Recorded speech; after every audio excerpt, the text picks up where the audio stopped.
أهلا بيكم في قناة همس الحيوان. أنا ماري، وهنا بنهتم بالرفق بالحيوان وبنتشارك أجمل اللحظات مع حيواناتنا الأليفة. النهاردة هنتكلم عن حاجة كتير مننا ممكن يكون فكر فيها: ليه بنربي حيوان أليف؟ الجزء الأول: فوائد تربية الحيوانات الأليفة. تربية الحيوان الأليف مش مجرد هواية، دي تجربة بتغير حياتك للأفضل. 1. تحسين الحالة النفسية. وجود حيوان أليف في البيت بيساعد على تخفيف التوتر والقلق. 2. الشعور بالحب والاهتمام. الحيوان الأليف بيديلك حب غير مشروط. 3. تنمية روح المسؤولية، سواء كانت رعاية أو أكل أو تنظيف، ده بيعلمنا إن احنا نهتم بمخلوق ضعيف.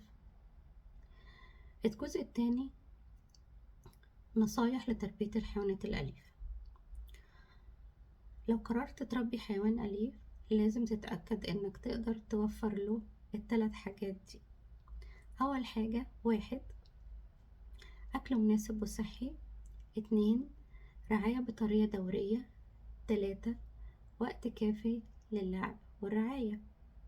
لو عجبكم الفيديو متنسوش لايك وشير واشتركوا في القناة عشان يوصلكوا كل جديد، وشاركوني كمان في التعليقات ايه حيوانكم الأليف أو ايه اللي تحبوا تجيبوه.